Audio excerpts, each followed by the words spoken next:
Nubian Money, where we help you master your mindset and maximize your money.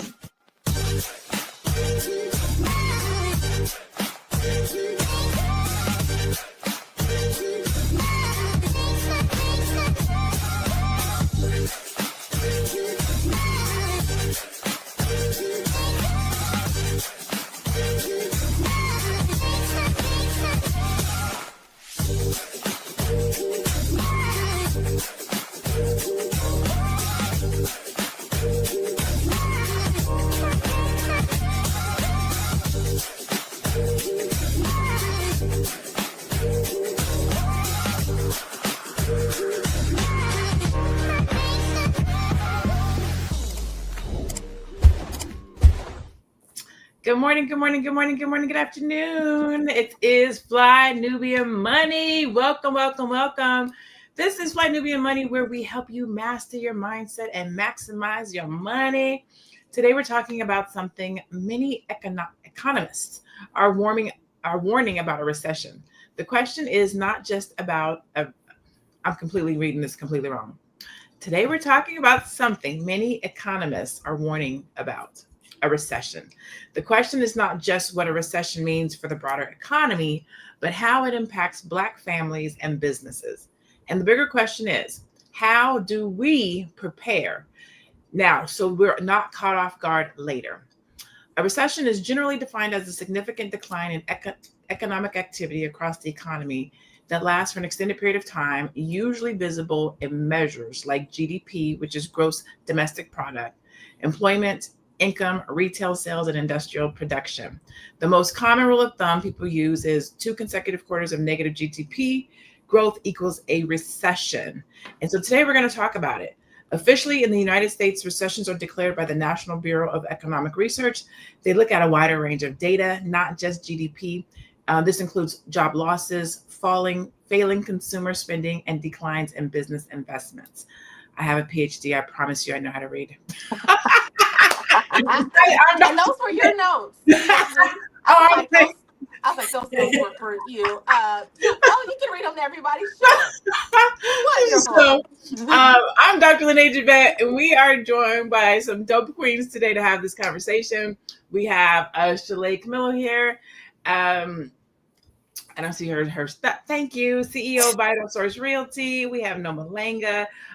She does 3M. I think it's motherhood, money, and what's the other one? Nomalanga. Money, motherhood. There's another one. I can't think of what it is, but there's 3 M's. I know it. And then we have Miss Black. There's no way anybody who knows me can leave marriage out. Marriage. Thank you. Thank you. Motherhood, marriage, and money. I don't know the order, money but I know making. 3 M's. Okay. So recession. And I'm Miss Black Hollywood. I said you already. I already said you. I said you after Nomalanga. You did not, but it's okay. I did. I said Miss Black Hollywood after I said Nomalanga. All right. We'll say we'll introduce you again, Miss Black Hollywood, for the second time. So recession. Folks don't have jobs. The world is burning. What does recession mean to you when you hear the word recession? And first of all, thank you for the notes, because sometimes I'm not sure about that word. So I thank you for the notes. When you hear recession, Shalaye, what do you think? Is Rome burning? When I hear recession, I think just a downturn, a slowdown of the economy. Something is slowing down, like the rate of acceleration that we were going at, we're slowing down a little bit, like a truck on the highway, putting on the brakes. Putting on the brakes. What about you, Miss Black Hollywood? Tiara. Tiara. When I think of recession, so when I think of a recession, I literally think the sky is falling. But I have to remind myself that in these times when we're like suffering as and I'm gonna just say we as not the 1% are struggling to make ends meet, dealing with inflation. I'm looking at these millionaires, even since the president has become president, his family fortune has increased to $10 billion. So we're not really in a recession. I think what's happening is that the market is crashing and he's doing what is advantageous for rich people. So. Ooh, that's a really good point. What do you think, Nomalanga, when you hear recession? It means that ordinary people are gonna suffer for a while. It's gonna get hard, and people are gonna be out of jobs. Marriages are gonna break up. Drug use is gonna increase. There's a lot of implications when there's a recession. And Tiara said we're not talking about the 1%. No, we're not. We're talking about ordinary people, and they suffer when there's a recession. They really do. What mistakes do you think people make during a recession, right? Like sometimes the writing is on the wall, but sometimes it's not. However, right now we can plainly see the writing on the wall, right? So what type of mistakes do people make during recessions, or what type of mistakes do you think people make during recessions? Are they holding on to their money? Are they spending their money? Are they not investing? Should they be investing? Are they should they be moving into people's homes and they're not? Should they be downsizing and cutting off Netflix and Hulu? What do you think are some mistakes that people usually make during these types of times when the writing of a recession is on the wall? Shalaye, we'll start with you. So all the things, right? Because it depends on everyone's specific scenario, and everyone's not in the same boat. But just from what I've gone through, and then what I know my clients go through and people that I know, one of the top things is failing to manage debt appropriately. Like the credit cards, because once you get into a recession and maybe you get laid off, or you feel like you don't have your emergency fund and things like that, you start spending money on your credit cards. And it's kind of like out of sight, out of mind. You're just swiping, right? But that can pile up really quick. And compound interest is a bitch. Okay. So I would say definitely try to manage the debt and know what it is that you're spending, and cut off any subscriptions and things that you don't need anymore. It's time to kind of get back to the basics for a little while, but debt management is like number one in my book right now. That's a good point. Tiara, what do you think? Do you think people should be prioritizing paying off their debt right now in case times get worse, protecting their credit? What do you think? Absolutely. I just think that just a general understanding of what's going on is important. I think, as of late, I've been hearing a lot because of the confusion that is in DC and the administration. People tend to put their head in the sand and just say, I don't want to listen to any of it. I don't listen to the news. And what happens is that you don't know what's going on. Right. And when you don't know what's going on, you can't be prepared if you don't know what's going on. So I would just say aside from them just saying this is not what's going on, we're not in a recession. Exactly what you just read, 2 quarters does not indicate a recession, right? Like everything that is actually happening, they're saying it's happening, but that doesn't really mean recession, right? So I would say that we just have to make ourselves aware of what's happening, and then just start to realize what's happening in your household, right? What can you afford to stop doing, and just start to be mindful. That's all. I guess I can see. Just be conscious of what's happening around you and what's happening in your house. Well, when you speak about what's happening in our homes, if there's a recession that's happening, if there's a recession that's looming over, the economy starting to slow down. Some people have jobs, some people are losing jobs. The government is looking like they might be shutting down. Again, more people are going to lose jobs. I think it's all tactical and strategic. But if all of these things are happening, how then do we have or create a savings fund? Let's say we don't have one and we see the writing is on the wall and we want to.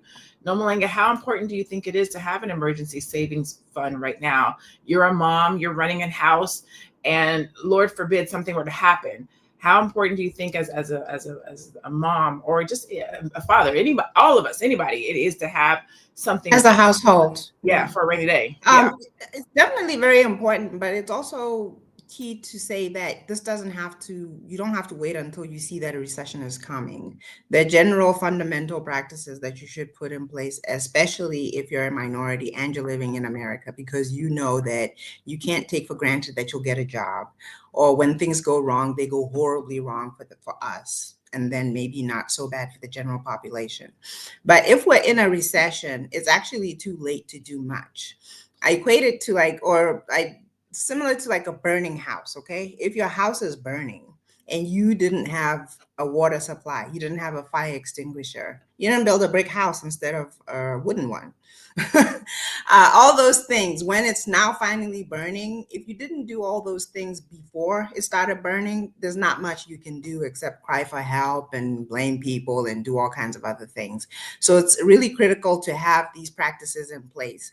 I believe in multi-generational living. I believe in children living in their parents' homes for as long as possible, saving up as much as possible, investing. There's so many things that you should be doing, regardless of whether there's a recession coming or whether you're in a recession, just to kind of inoculate yourself against anything bad, not just a recession. And unfortunately, being a minority in America, things are just slanted against you. So you always have to be in that mode of, let me protect myself. Let me make sure I'm going to be good no matter what's happening. I mean, I have like 100 things that you should be doing. You should have your little garden in the back. You should be living with your mama. There's so many things that you really, I think sometimes people put their comfort above a lot of things, but you don't get to be comfortable until you've adequately prepared for things like this. If you're not like feeling like, well, if it's a recession, I'm good, I got enough savings, I can do this, I can do that. And if you feel worried about it, it means you haven't adequately prepared. So you can't relax until you've adequately prepared. I like that. You make some good points. My sister has chickens at her house right now, like legit live for real chickens. And these jokers, So do we. They have so many eggs. My mom is going over there. I was like, well, how come nobody told me about the eggs? I'm about to be doing some drive-by. Give me some eggs. She has one of those little paponic, whatever it is, vegetable things that you can grow. So she's growing they're growing their own vegetables, and they have eggs. And I was like, let me run around here. Let me find me some chickens so I can get me some eggs and some vegetables. But let's watch this video. We're going to watch our first video, and then we're going to come back and continue the conversation.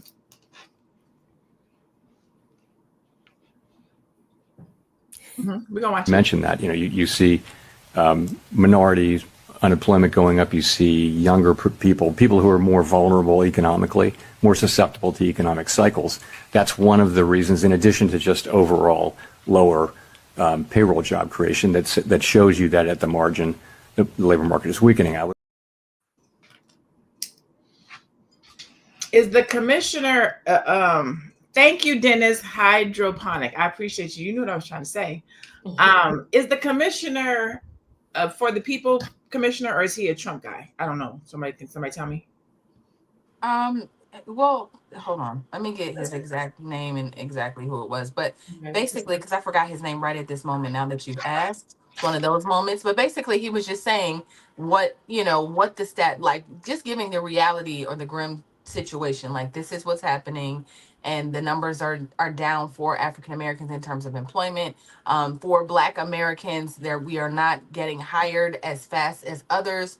We are, he's just basically spitting the stats. There is no Trump in there. He's saying we in a recession. So if y'all want to make sure you keep your jobs, if you have one, if you are Black or you are a teenage Black American, keep your job, because it's hard. It's going to be really hard for you to get another one.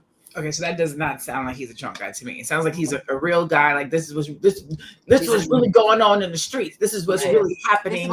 This was what Black people translated. Federal Reserve Chairman translation. If you have a job, you better do your best to keep it, because minorities and young people aren't getting hired at the same pace as others. There it is there. Okay, that's what we're looking at. That's what we're dealing with.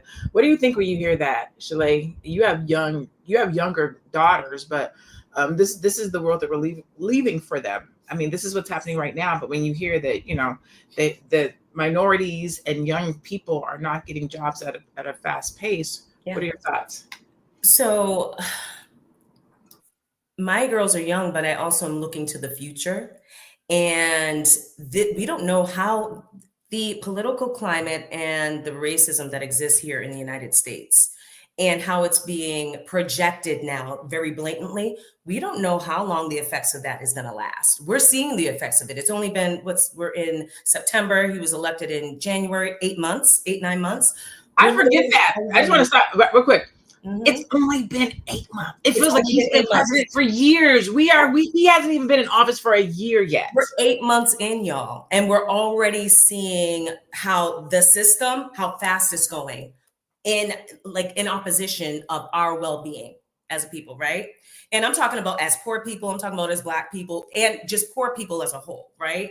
And so when I'm looking at that, I am of the mind where I want to set my girls up to the best of my ability to not be in a situation where they cannot survive, right? So that means, you know, managing the debt, securing my properties, life insurance, investing what I can into stocks, and also just putting into them the mindset of having options and not just looking towards the job market to set them up. And they're super young. They're 3 tomorrow and 8 years old. They're super young, but I'm starting to have the little conversations about having your own business and things like that, which we can't put our heads in the sand about that too. Even if you have your own business, it's still dependent. Your money that you make is still dependent on money other people make in the job market.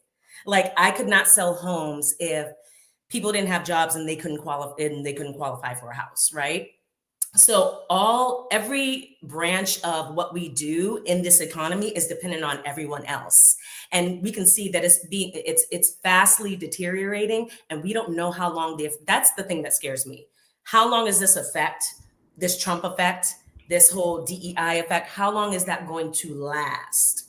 And that's what we need to be thinking about as people without money or low income and Black people. How long is it going to last, and how are we going to prepare? Because we need to set ourselves up right now to survive and then also to thrive. So set ourselves up and start preparing the mindset and the future reality for our children. yes.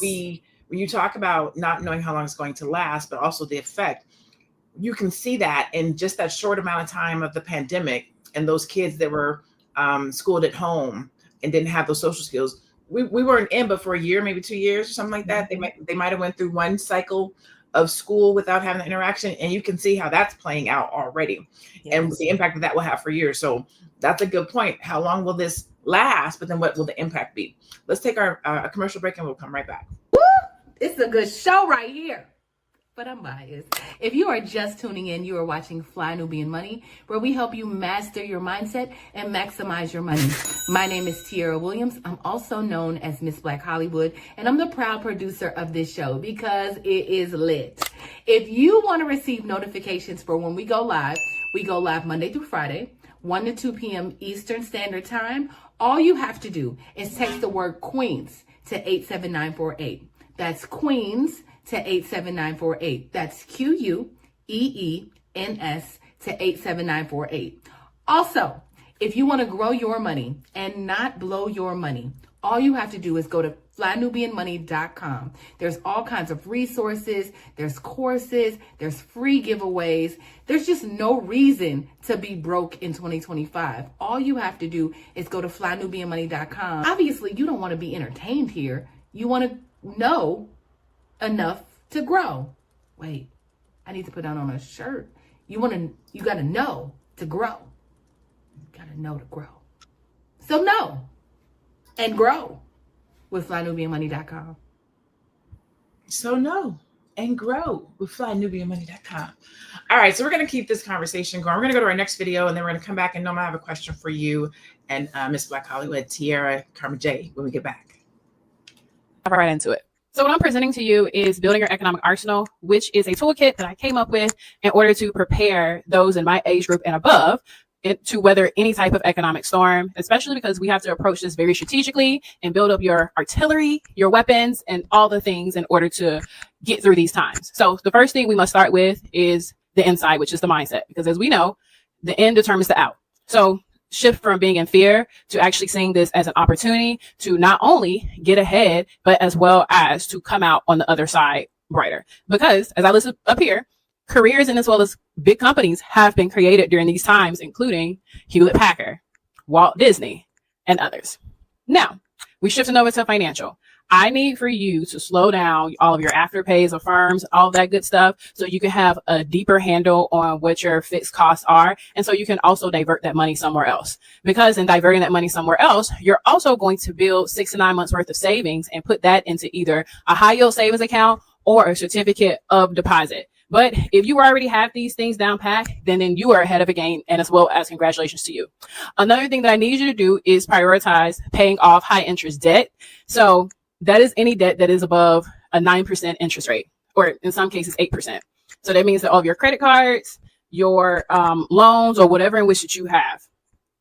And then as far as your financial preparation as well, we need to prioritize building a relationship with community banks, because unlike big banks such as Bank of America and as well as JP Morgan, they are going to be more understanding to your situation from a local perspective rather than the big boys. Okay.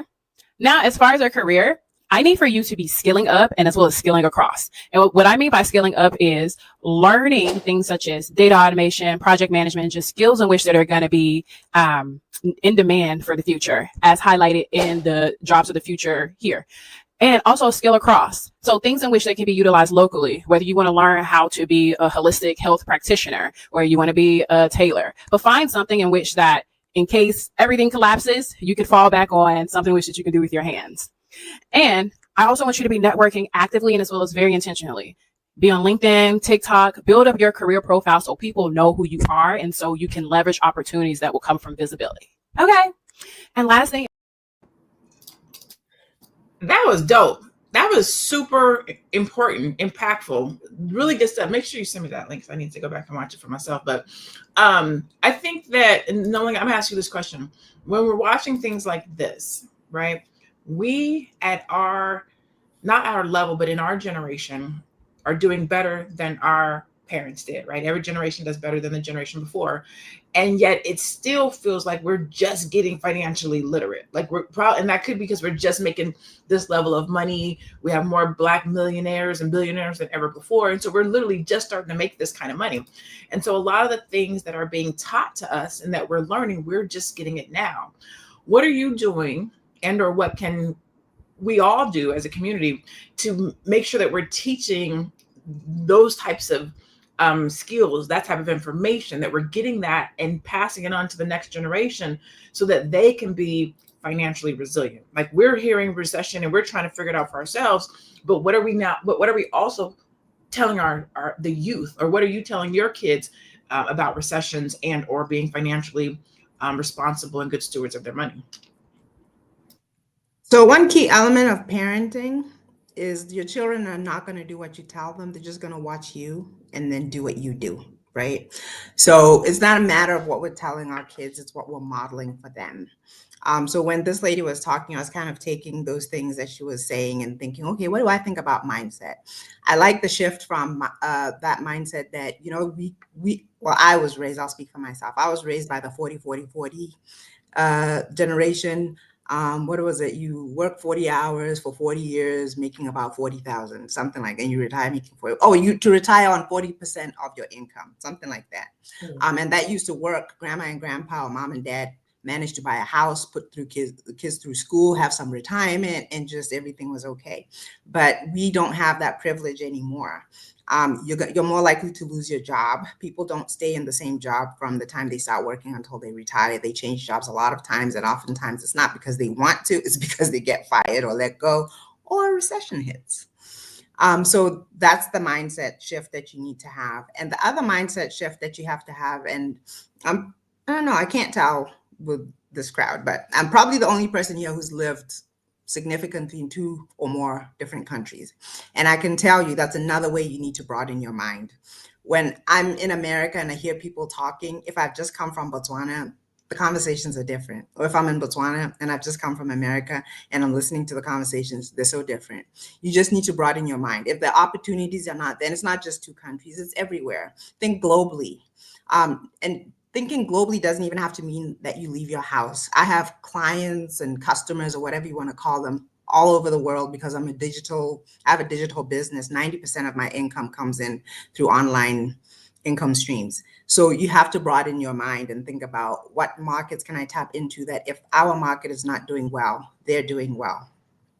Then the other thing she was talking about was debt. I believe that you should really just avoid debt like it's going to kill you, unless you're going into debt because you're investing in something that's going to have a high return on that investment, right? So if you want to borrow money to buy something that you know is going to return more money, then that makes sense. But if it's just for a car and things like that, I think if you can't afford to buy a car cash, you just can't afford a car. That's how I feel. Then career. I think one of the things that we also have to model is multiple streams of income. On last night's show, we talked about Constance was the lead yesterday, and she was talking about Dr. Boyce says all the time, and he's an economist, he's a moneymaker, always says sell something, and that's actually true. Sell something. If you can't think of what to sell, buy something that somebody else is selling, add value to it, and sell it. Go on Amazon and do those. I can't remember what they're called, where you market products that aren't even yours, and you get a little bit of the sale. Yeah, affiliates. Sorry, I actually am an Amazon affiliate, and I can't remember the name. And the truth is, I can tell you, even on the Black Business School, I have an affiliate link. I have, like, if y'all have things going, if you have an affiliate link, believe me, I'm marketing it somewhere. And the wonderful thing about this is, I stopped working full time as an employee back in 2012. So it's been over 10 years. And to this day, I always get surprise money because I have online books, I have courses, I have so many things. And sometimes I just see like, boom, some money just came in, and I have even forgotten that I made that product and I published it. So that's one of the things, is if you really get into the habit of always having multiple streams of income, of always thinking, what can I sell? And it has to be things that you really believe in. Then the last thing is, if you don't know how to invest, learn. And I'll go back to Dr. Boyce. Yesterday, I was just watching, I started watching it and I'll finish it. He literally gives free information almost on a daily basis about, this is how you invest. If you don't know how to invest, here's the first few things you need to do. And it's like over and over and over. All you have to do is just absorb that information. If you're risk adverse, take just a little bit of money, throw it in there, see what happens. Mm-hmm. You might win some, you might lose some, but the thing is, the idea is to learn and to shift your mind from thinking that you just have to work a job to get money and replace your time for money. Investing gives you that advantage of, you could be somewhere doing something else and your money is doing something for you. So that's just maybe 1/10 of the list of things that I could say. All right, Tiara, what about you and Lauren? What are you talking to her about around finances and preparing herself to go into the job market? I mean, how old is she? 15, 14? Mm-hmm. So she'll be looking for a job probably in a year or two. Yeah. Or is she starting her own business? Or is she acting? She works on television. But the thing is, when Lauren was like 10, Lauren had like $20,000 in her account, right? She was like, yeah, because my account, what we've instilled in Lauren is that if you work, if you work, when she was coming up, we put a script in her hand because, of course, her father and I work in the industry. So we just kind of gave her what we had and what we knew. And it's been really beneficial for her. Her dad is her manager, and he kind of coaches her and does all the things, right? And so for him, he's showing her how to make it in the business as an actor, as a creative. And then for mommy, she sees a different side of the business. Yes, I'm an actress, but also she sees her mom at home writing screenplays. She sees me ghostwriting books. She sees me and to she'd be like, I'm trying to teach her how to make money without even leaving the house. Yes, you can go sit on set for 10 to 12 to 15 hours, but I'm telling you, you ain't got to do that either if you don't want to. And so if she's taking it in is the question, because we're saying it all the time. But I've also been taking her to conferences. And so the last time we went to Miami, Boyce gave Lauren the mic and he kind of posed a question to everybody. We gave Lauren the mic as like one of my co-hosts. And she was like, let me just tell y'all what my issue is financially. And then she just started talking about she was like, as soon as I get money, I just spend it. I just spend it. And here's this 14-year-old telling these adults, and they could relate, right? The adults were like, me too, sis, me too. So she was like, yeah, when I was 10, I had $20,000 in my account. So I'm used to having money. Her talking, right? But she was like, but I just spend it. And so I know that's something that I need to really work on. So we're giving her information, and Boyce was like, okay, but also he tried to give her a job, and she was like, I just don't have time. So we're working on that part, because she's still a teenager in this. It's like when I was 5, and I know we need to go to commercial. When I was like 5 or 6 years old, I was outside in Pittsburgh, Pennsylvania, with a lemonade stand across the street from my house. We were trying to sell things. When I was 8, I started a babysitters club, and I didn't understand when we were going to door. When I was going to door, I put together a script, and I was like, "Hi, my name is Tiara Williams, and I live right there. We started a babysitters club, and we can watch your infant for X amount of money, right?" And the ladies would laugh at us, and I didn't know why we wasn't getting a job, but it was because we were 8, right? Like outside trying to babysit somebody's infant, right? You were 8, but you tried. You were I didn't trying. understand. I was like, they was like, "We're gonna call you." I was like, "You could." You were enterprising at a young age, didn't even know. For a long time, I've been this way, right? So I'm trying to give that to her, and to be honest, I just don't think she has that. But I'm trying. But I think we spoiled her a little bit too much, and y'all can tell me how to unspoil my child. I know we can't. I mean, I know I can't. I think Nomalanga can. maybe Nomalanga can. I think that Yes, he can. we've grown, and we don't want our kids to have the same struggles that we have had, and so we give them more than what we had, so that they don't have it. But then they don't have the same drive and tenacity and get up and go and gumption that we have, because they don't know how to struggle like we did. So it's a blessing and a curse. Because I come from the school of do as I say, not as I do, because what I do is not right. I don't have the best financial habits. So I'm going to teach you what to do. I'm going to teach you how to do it right. But they still want, well, I see what you're telling me to do, but that's not what you do. Yeah, but I'm telling you, don't do like me. Do like this. Nah, I want to do like you. Work. No. Do as I say, not as I do. These kids don't know. I'm going to do what we working on it. Right. So let's take our commercial. We're going to come back, keep the conversation going. I know you're busy. You got things to do, and you can't take us on the go with you every single day. Good news for you. We are now on Spotify. So if you can't watch us, now you can listen to us on Spotify. Search Fly Nubian Money, and all the episodes shall appear. All you have to do is like, subscribe, leave a 5-star rating, leave some comments. Tell people how you love us, so that when other people come along and are looking for a great show to watch, they can find Fly Nubian Money too. One last thing, and just in case you've been sitting under a rock, Fly Nubian Money now has an investment club. We are the Fly Nubian Money Club. It's easy. All you have to do is go to flynubianmoneyclub.com, and I am committed to bringing in top experts from all industries to help you level up. They're teaching us the skills that we need to compete in this market. We often say that nobody is coming to save us, not the government, but guess what? We're coming to save us. I'm coming to save you with the Fly Nubian Money Club. So listen, all you have to do again is go to flynubianmoneyclub.com. We have a 30-day free trial set up just for you, just for those people that are struggling. Even if you ain't struggling, you ain't got to struggle. I'm coming. Okay, let me stop playing. I'll see you soon. Even if you ain't struggling, we coming. You know, we don't got to be in a recession for you to tune in to Fly Nubian Money. You just got to tune in. You can go to flynubianmoney.com and check out the club. Get some resources, get some tools. We here.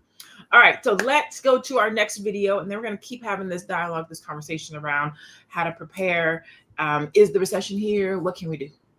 True lead into this portion, where the investments in which I recommend as an economist right now is to buy into gold and silver-backed ETFs, and they have to be physically backed, right? Because those are considered safe haven assets. So in a stagflation and even a recessionary environment, these things tend to maintain their value and as well as appreciate in some cases. And gold has been appreciating, okay? She's been on a hot run. And another thing in which that you could consider is in real estate. Now, if you don't want to go out and buy an investment property, although right now we are in a buyer's market, they want to throw that in there. You can also invest in REITs or real estate investment trusts, to whereas you can invest in capital projects and also earn a return on those after they're done. Now, these do kind of take a little longer, but they tend to be well worth it with a trustworthy company, shall I say. And as well as if you want other things to invest in, as far as like when it comes to the stock market, I highly recommend in utilities and as well as consumer staples. And a bonus is, since we are most likely going into a trilateral, a world that has trilateral power, as when the US, China, as well as Europe has equal power, it would also be best to look into their stock markets. But again, I am not a financial advisor, but as an economist, since I watch this stuff, these are just my recommendations off of the data. And the last investment is going to be you, because you are the most important person. So make sure that you invest in your health, especially go on your walks, whether it's Pilates, skincare, whatever it is, because you are going to be the one that's going to make all these other things happen. Okay.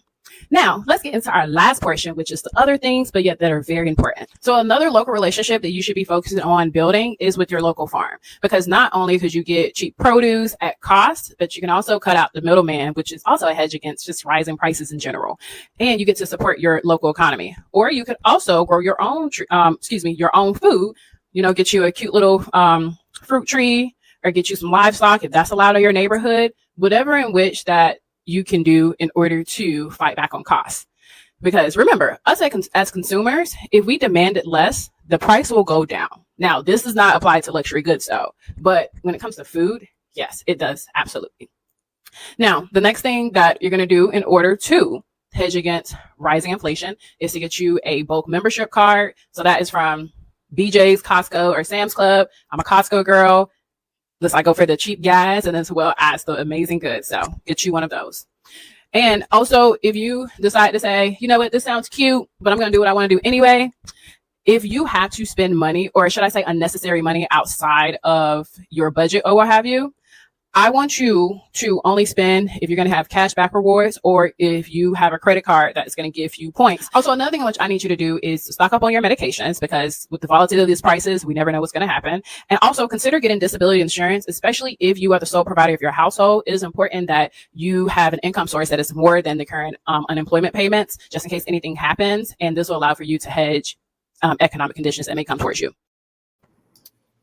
Yo, she gave out so much good stuff. I had never heard of a trilateral market before, but we are living in times we've never lived in before, so that would make sense.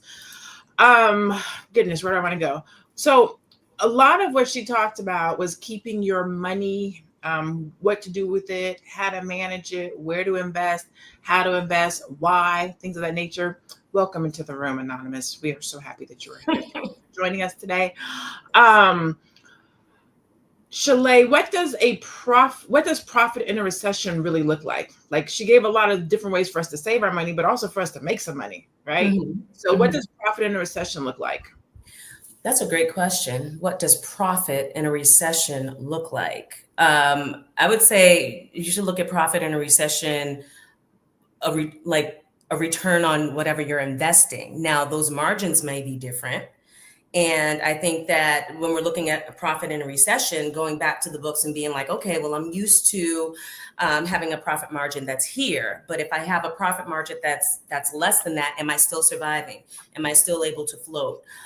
Just like kind of bringing it back to real estate. So real estate, and some people, I get calls from people saying, investors know. They're like, okay, we're going into, it's a buyer's market. In most areas in the country, even in Boston and surrounding, it's becoming more of a buyer's market, meaning buyers have more opportunity and more opportunity to leverage and negotiate, right? So investors are calling me like, yeah, I want to get some multifamily property and things like that. I have clients who are on the fence, right? I don't want to buy because I'm scared of what the housing market's going to do. And everybody's been talking about this big recession or this big bubble that's going to happen in the real estate market, right? The fact of the matter is the last 3 recessions that we've had, COVID, people thought that was going to be the bubble. Real estate values skyrocketed in COVID, okay? 2008, that was a recession where values did plummet. Depending on the market you were in, it plummeted at different percentages. Some parts of the country, only 5 to 10%, some parts up to about 30%. But that was a housing-driven recession. And then the one before that was the dot-com one. What was that? That was 2001. And property values stayed the same or went up a little bit. But after all of these recessions, what has happened? Real estate has rebounded and then skyrocketed in value. So, for people who are like nervous about it, be nervous if you don't have strong employment or a strong way to pay for it. But generally, historically, that property is going to maintain its value. So that can be one of the strategies that people really put in place. Like, okay, I don't have a property now. Should I be looking at getting into the real estate market? Because the fact of the matter is, after this recession, if we're in a recession, after the recession, real estate values are probably going to go up. So you want to, whenever you have the opportunity for anything in business, right? You want to buy as low as you can, so that later on when you sell it, you can sell it at a higher, price. So you want to have those conversations with a real estate professional and see where you can get in. And the thing is, not all properties are overpriced. People are like, oh, properties are so expensive. I get it. And we're in a different environment than our grandparents and our parents were in when they were buying. But keep in mind, though, when they were buying, also wages were a lot lower. So that money that they spent, that $30,000 for that house or whatever, that was a lot of money to them.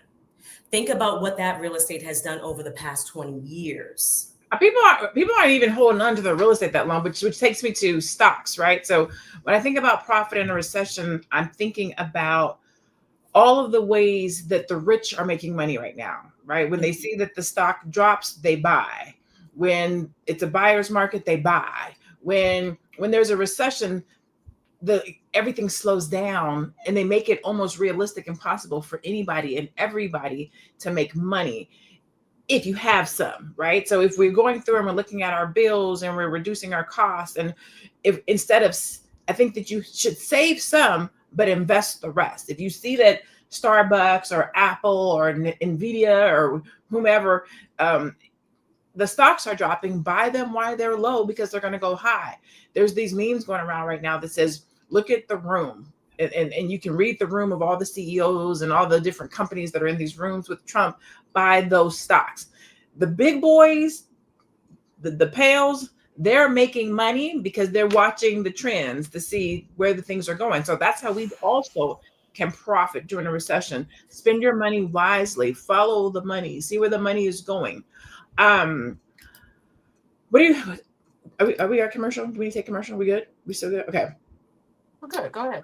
Nomalanga, do you think that side hustles are a necessity during recessions? I mean, side hustles or just having a business or just having something that belongs to you that nobody can take from you?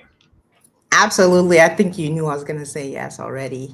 And again, it's not even about the recession. It's something that you really should be doing as a general practice. It's something that your children should be watching you do it. I don't like the word hustle or side hustle, but I like multiple streams of income. I also don't like the word grinding anymore. I think I've just evolved past those things, but the principle is still the same. If you have a job, don't rely only on your job. Sell something, build other streams of income. And then what's important here is we're talking about investing and all that, but the average person doesn't know how to invest. So the lady who was talking so fast, I remember one of the things she says is you have to invest in yourself. And part of investing in yourself is educating yourself. And I remember I did multi-level marketing, and I'm not sure what it's called now, direct marketing, whatever it's called. You know, those Avons, Mary Kay, all those things. It's MLM. It's still called that. Yeah. Yep. But I learned some of the greatest life lessons in those things. I learned how to sell, and I'm not saying you should go do an MLM. I learned how to sell. And then also I learned about personal development. Each one of them always had a component of invest at least an hour a day reading 10 pages a day of a personal development book. Whatever it is, we have YouTube, we have books, we have shows like this. You always have to be investing in learning something that you don't know, because obviously if you're broke or you're not doing well, it's because you don't know enough, because there are people who are doing well because they know things that you don't know. So the only thing you can really do is keep educating yourself until you get to that level where you're thriving and not struggling. I love that. Tiara, I was going to ask you, why do you think recessions hit Black communities harder? But I don't want to ask that. Instead, I want to ask. You already know. So I'm going to flip it to make it more positive. We'll focus on the positive, which is what can we do to help Black businesses thrive during a recession? What does that look like? One might say getting on the Black Business Directory at Fly Nubian Money, but I'm not going to shamelessly plug because I believe that's our next commercial. But what are some industries or some businesses that Black people can get into that are thriving or that can thrive through a recession? Well, I think that a bit of research. She also had a list, and I was going to recreate this list of like future jobs, and I'm going to do that along with my side hustles list that I have for absolutely free. If you send me an email at info@realvirtual.net, and I'll put that up in a Is that second. the list that I didn't talk about on Tuesday? Yep. So I have I have a side hustles list. There's 40 things on the list. There's 40 ideas on the list. You'll get that, and then just get like information about point of entry, how much it costs to get into it. Some of those things are absolutely free, so I would encourage you to email me. But outside of that, what I learned is like at this point, consumer spending is up to $2 trillion, right? We have that. But the way we're only patronizing 2% of our black businesses. 2%. 2%. 2%. That means that's 89% of other, you're giving your money to 89% of the other 98%. 98, I'm sorry, 98% of the others, right? And so I would just say if we dared to increase that to 10%, it would be something like $400 million back into the black community. I think we calculated, Constance and I, a couple months ago, but it was something like that, like something minimal but amazing. 400 million, 500 million, it was something like that. It might even have been, yeah, I think it was something like that. But my point is, we're only spending at 2%. So if we can just be very intentional, you can get on TikTok, you can look around. Like Fridays is not the only day that I just spend with black businesses. I'm looking for black businesses all the time. Hence why we started the Black Directory. So I would just say that. Look around. We're around. We're around doing all the great things. That's what we do. That said, let's go to commercial. Let's do it. Are you a black business owner looking to expand your reach? Well, has Fly Nubian Money got good news for you? We are building a black business directory to connect you with customers who need your services. And here is the best part. It is absolutely free. Email us at info@realvirtual.net. Send us your business name. Tell us a little bit about what you do, what services you offer, your website address, and your contact information. That's it. Together, we are going to build and circulate the black dollar. Get listed today and start connecting with people who are probably already looking for you. Anonymous says, black business is everywhere in Atlanta. Not really that rare, but we don't all live in Atlanta. So Right. for the places, I live in Phoenix, Arizona. So Right. I live in California. Yeah. So where you live depicts and determines that, but also being intentional. Yes. Right? You stumble over black-owned businesses in Atlanta. In Arizona, you have to dig for them. You have to find them. Not for me. I'm connected to the black community, but I run across people all the time who are like, man, I can't find a black business to support. You can't? Like, how you don't know where the black business? I don't get it. I don't understand. But you have to be intentional. That being said, You can also go online. You can go online, yeah, but you can't. But if you Google, because I've done this, if you Google black-owned business, and you're not going to get. They don't have that on their website or something like that. They may not come up. Yes, we need good directories, updated directories, because even when you Google something, it might not still be up to date. You really have to be connected to the community. TikTok is I don't know if y'all know, but TikTok has this beautiful underbelly of like black businesses like all over the place. You can just literally do the hashtag or type it in, and all of these businesses and great entrepreneurs will pop up with really cool ideas and businesses. So I would just encourage that. Okay, I'm gonna do that. I'm not really on TikTok that much, but you can do Instagram too. TikTok or Instagram. That's what hashtags are for. You can literally put a hashtag. That's the reason why there are hashtags, is so that you can find businesses. So if you hashtag black-owned business, if you hashtag black-owned business Texas, if you hashtag black esthetician in the city, you will find them in your city. Like when I can't find something, I'm looking for a soul food spot, I'll go hashtag soul food. And I'll find all you. Yeah. So business owners, PSA, we need to be putting hashtag black-owned business in our posts. Yeah. Listen, that breaks the point. Let's do some stats real quick. Okay. And then we're going to keep the conversation going. So historically, recessions hit black households harder During the 2008 recession, Black wealth dropped by 53%. Wow. Compared to 16% for white households. I mean, god dang. Dang. In the last major downturn, Black unemployment hit nearly 17%, double the national average. I think we're there right now. Consumer debt in the U.S. is at an all-time high, more than $17.5 trillion. Consumer debt, same thing, all-time high. Sorry about that. Sorry about that. Mm-hmm. No worries. According to Forbes, most millionaires are made. This is what I was talking about right here. Profit in a recession. Most millionaires are made in businesses that don't look glamorous on the outside. Right now, this is the time. Start an unglamorous business. What do we need? What don't we have? What are people willing to pay for? All of those things. How can we recession-proof our businesses, our companies? What should we, as for those people that do have a business right now, a Black-owned business, and you are trying to figure out how to hold on to your business? And let me tell you why I asked. This is a great question because I'm a business coach. I'm a monetization strategist. I help Black people specifically who have a business, a concept, an idea, or a service that they sell, meaning you sell something that you know, help you monetize that when you go out into the world so that you can make money, all right? Right now, people are scared and they are holding onto their money. And so because they're holding onto their money, they're not paying for services like they used to. They're not going out and hiring people. People are doing a lot of do-it-yourself.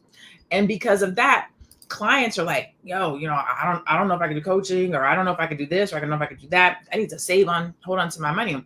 So if you're an entrepreneur, really in any industry, it doesn't matter what it is, t-shirts, sales, real estate, whatever the case might be, and you are dealing with clients or customers who are afraid, then your money drops because people pay you. And if they're afraid, they don't have the money to come out and be like, hey, let me give you this all willy-nilly. They're saying, I got to hold on to this because I don't know what's going to happen in the marketplace. So what are some things that people can do to recession-proof their companies? Anonymous said, Walmart is recession-proof. The reason why is everybody got to go to Walmart, right? They have every single necessity that you need. Toilet paper, dishwashing soap, eggs, bread, radio. I mean, they got everything, right? Side note. This is a complete side note. I know we boycott Target, but I just feel like how we boycott Target and not Walmart. I don't go to Walmart. I just felt like we could have took the money from Target and gave it to Costco, Walmart, and everybody else. However, I don't know how we would live without shopping, but it's just crazy to me that we take money from Target and just go give it to Amazon, Walmart, the grocery store.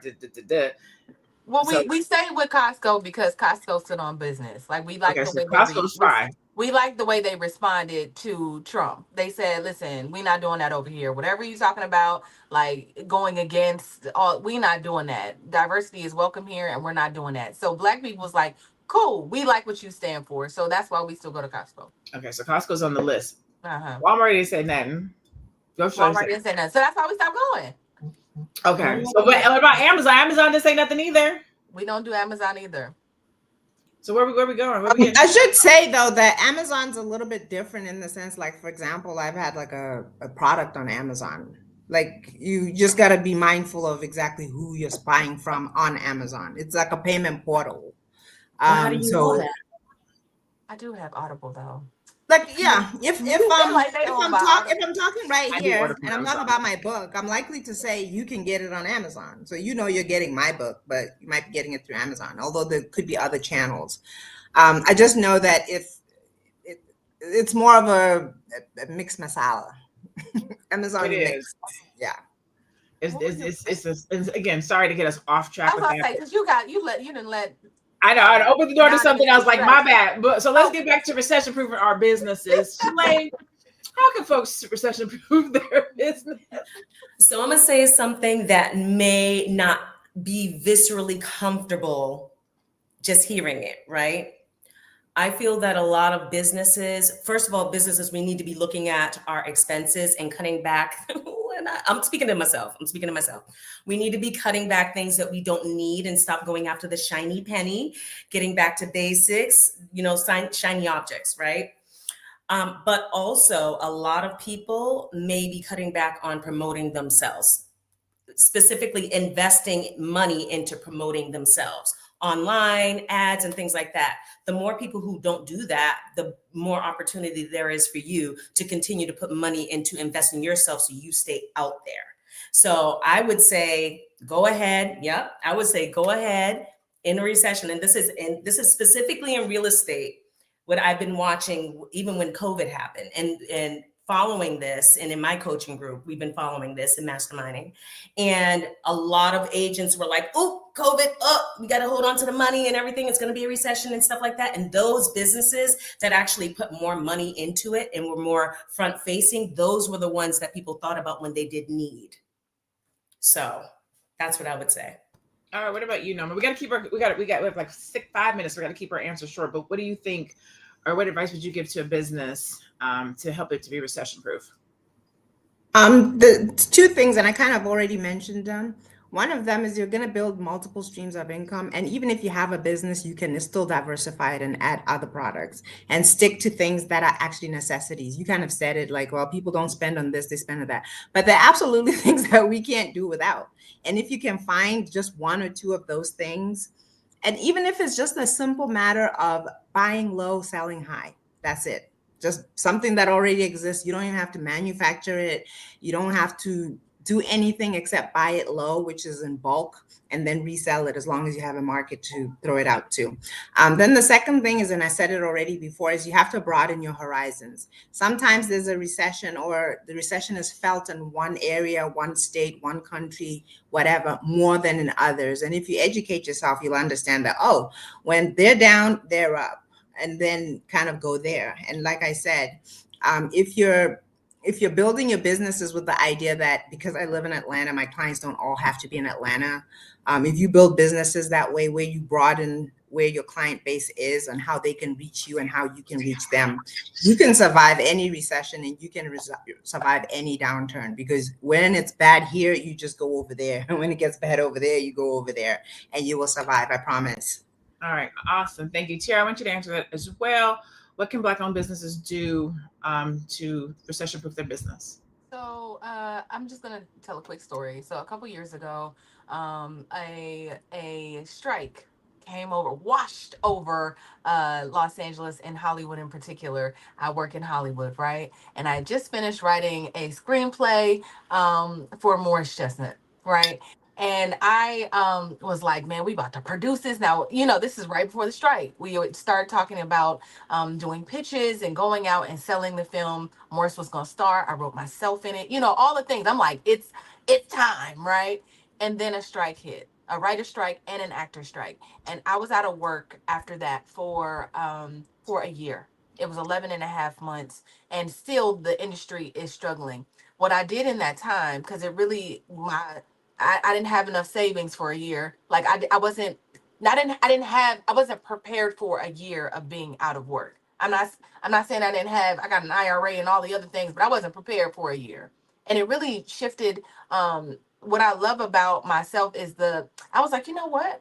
I can use the skills that I've learned in Hollywood and work with regular entrepreneurs and teach them how to create podcasts, how to write their own books, it really was like a mindset shift for me. And I pivoted, and I have had clients ever since. Like I feel like the first person that I reached out to was Dr. LaNée. And I said, listen, right, I'm doing a virtual thing, right? I'm doing a virtual assistant thing.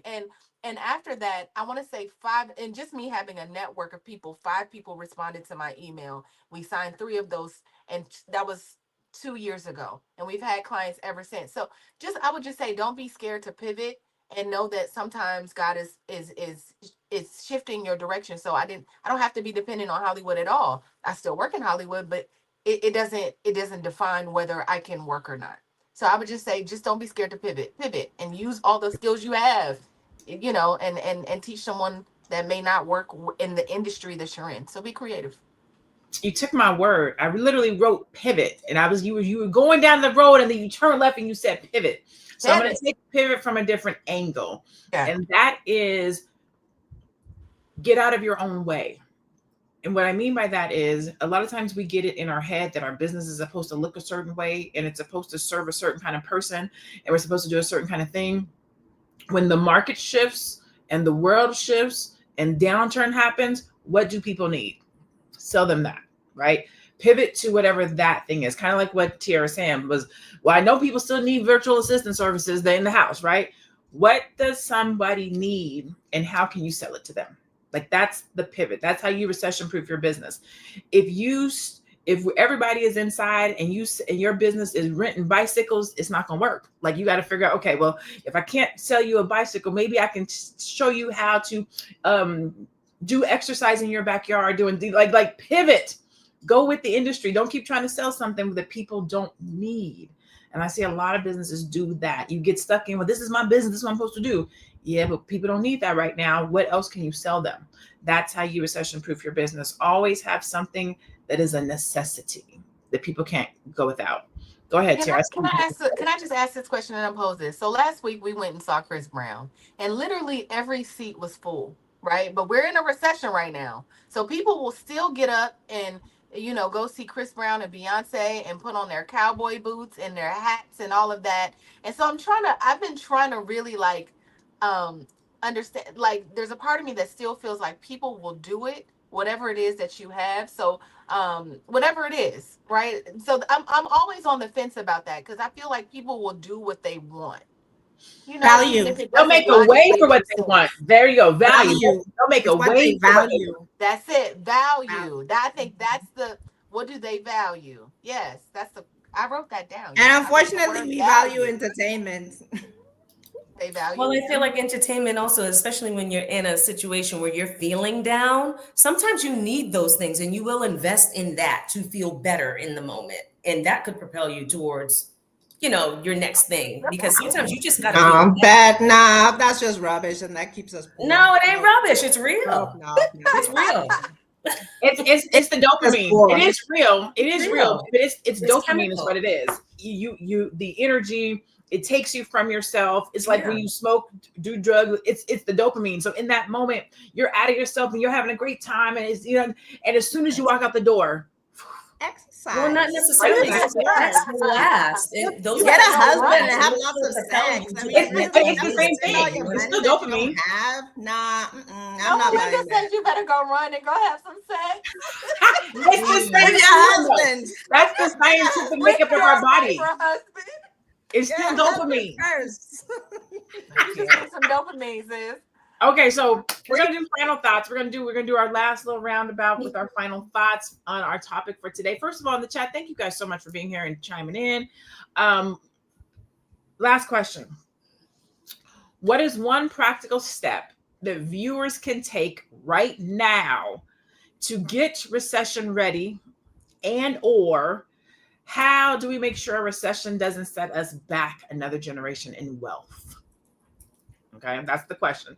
So you can answer both pieces or one, but you got to do it in less than 60 seconds. We'll start with you, Nomalanga.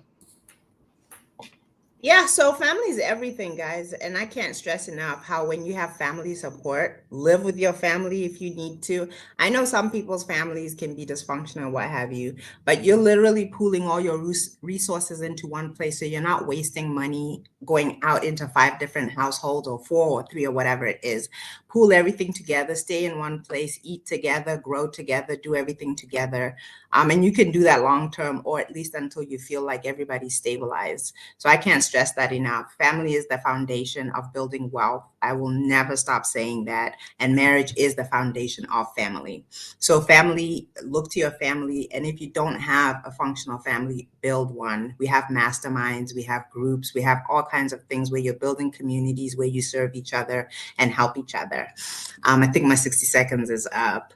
My name is Nomalanga. You can find me on Facebook as Nomalanga Shalaye Moses. You can find me on Instagram at Nomamoses. And then if you want to check out my ebook, it's at themochamoguls.com.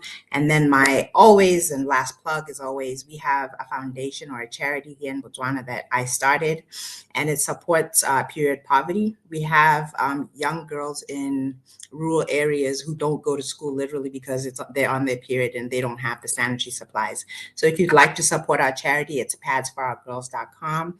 And I do want to say one last thing. I get so much support from our audience at Fly Nubian Money. Like usually when we come out for show, I get some pings and I can tell people are donating because they've watched the show and they want to support us. So I really am grateful. Awesome. Thank you for that. Shout out to the audience and the chat and the people who show up every day. We appreciate you. We really do. Shalaye, what are your final thoughts around a practical step the viewers can take right now to get recession ready, and or a way to make sure that that the recession doesn't set them back another generation in wealth?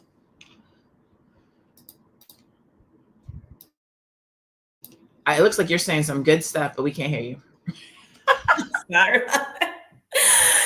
So I was saying, others who build wealth during downturns and recessions, basically what it boils down to is they prepare differently. And so I believe that we need to get out of the mindset that we operate in normally and really jolt ourselves out of that and prepare differently. So that's intentionally saving. That is, like Nomalanga said, I wholeheartedly believe in multi-generational living. Okay. Pooling resources. It's managing that high interest debt. That's the first thing that I said, that Economists said it too. Managing that high interest debt. If you're able to pay it down, do that, because it's going to compound, especially when you need to use it more. And really using whatever it is right now, determining what is it right now that you have.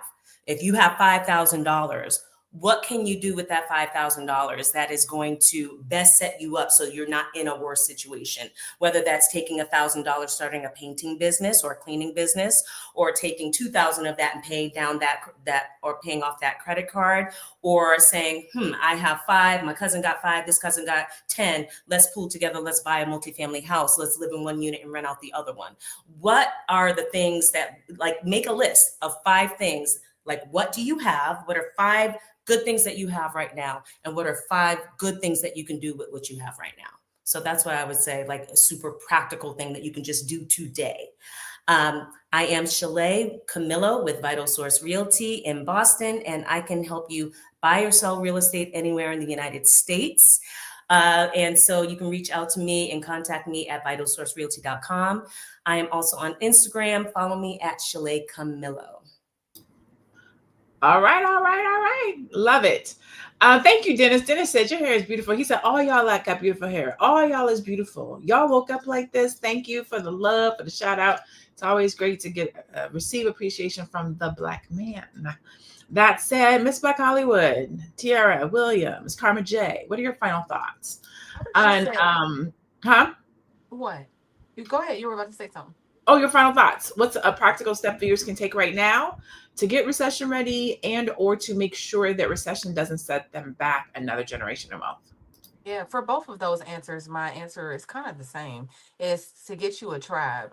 I think I say this all the time, like, prayed for a tribe, got a tribe. While there is things happening, it's something about looking over and seeing, like, well, if it's not happening to LaNée, or if it is, and watching how she pulls through, then I guess I can.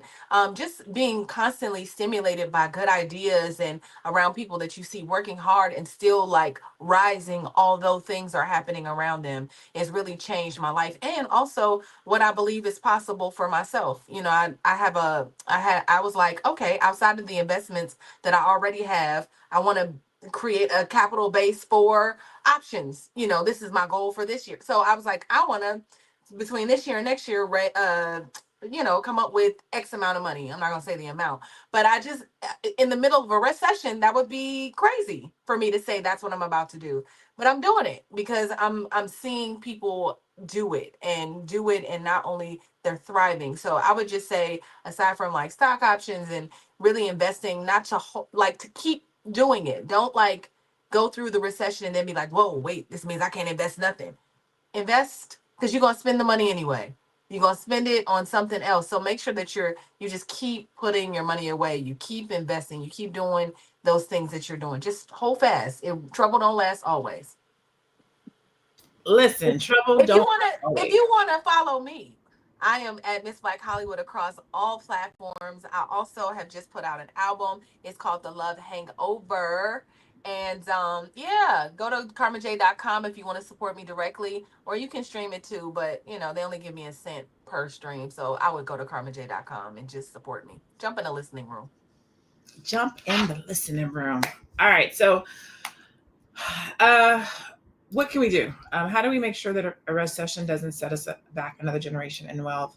And I think it really boils down to being intentional, right? I think everything that we talked about today really comes down to be intentional. Be intentional about your family. Be intentional with your resources. Be intentional with your finances. Be intentional about getting a business. Be intentional about getting married and having some sex. Like, just be intentional. I think we move fast. I know I move fast, right? And so you're kind of doing the things that have to get done, but not the things that you really need to do. You're doing the things to stay above water, but not the things that allow you to float, right? So if we were more intentional with the things that we do, the tribe that we have, the people that we talk, the money that we spend, the rooms that we're in, the conferences that we go to, I think we can recession proof. I think we can make sure that we are creating wealth. We are having conversations about wealth. We are becoming financially literate. We are making the right investments. We are making the right purchase if we were intentional. So that's what I would say. I'm Dr. LaNée Javette. I am a brand year brilliant strategist. I specifically work with Black-owned businesses who have something that they want to sell and they don't know how to do it. They don't know how to monetize it. They don't know how to pull the value out of it. I help them build products and services so that they can make money. And so if you are looking to make money and profit during this recession and you're trying to figure out what can I do? How can I do it? What do I have to sell? Or if you already have a business, but you feel like I'm not making the money I'm supposed to be making right now, how do I pivot? How do I find what the necessity is so that I can make money? Holla at your girl. You can follow me on social media at I am Dr. LaNée Javette, or you can go to my website, drlanejavette.com, and we can have a conversation. All right. So recessions may be inevitable, but being unprepared doesn't have to be. For Black families and businesses, the key is protecting what we already have and positioning ourselves to take advantage of opportunities that come when others are pulling back. Remember, here at Fly Nubian Money, we help you master your mindset and maximize your money. We thank you for joining us today. We appreciate you for joining us every day. Make sure that you know if you miss us one day, you can catch us on Spotify. Go look up Fly Nubian Money, or you can rewatch on YouTube, or you can join the Fly Nubian Money Club and get even more resources and tools and knowledge up close and personal. Go out, be blessed, have a great day, stay Black, be beautiful, and be one. We will see you tomorrow. Bye.